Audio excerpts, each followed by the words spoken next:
السلام عليكم، شلونكم؟ شلون صحتكم؟ ان شاء الله يا رب الكل بخير. اليوم راح نسوي شاورما الدجاج، اي صاج الدجاج. عندي نص كيلو دجاج، صدر دجاج مقطع شرائح، بصل 2، ربع كوب خل، رشة راشي ليمون، زائد كمون، زائد فلفل اسود وكركم. هسه خليت شرائح الدجاج، صدر الدجاج، شرائح البصل، خليت راشي رشة اي ملعقة طعام، الخل، ليمون، كمون ملعقة كوب، فلفل اسود نص ملعقة كوب، كركم، والملح اخليه بالاخير قبل لا يبدي يستوي يعني من يخلص المي مالته خليه الملح. و نص جلاس نص جلاس مي. راح اخلي ملعقة طعام زيت زيتون، وهسه بدا ويانا يفور، صار بهذا الشكل.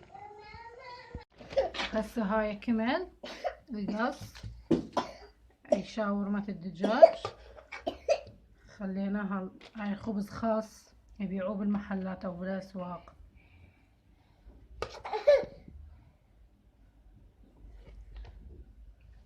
خلينا كمية مال الدجاج، نخليه فنجر حسب الرغبة بدون تحديد ايش قد، حسب الرغبة.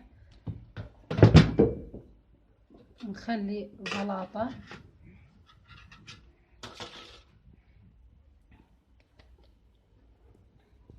هم حسب الرغبة. شوفي انتي شو تريدين تخلين بالزلاطة، انا خليت بس خس وطماطة، هذا اللي نحبه.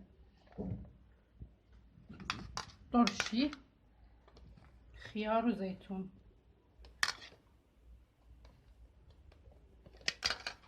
كاتشب،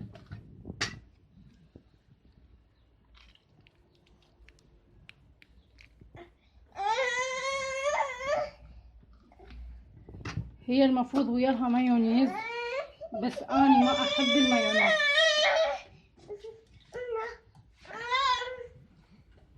المفروض نخلي ويا الكاتشب مايونيز بس اني ما احب المايونيز.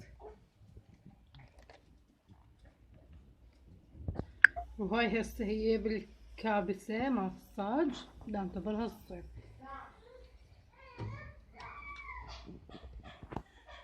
هاي كملت وصارت بهذا الشكل. اتمنى ان تنال اعجابكم، جربوها والله كلش طيبة. باي باي.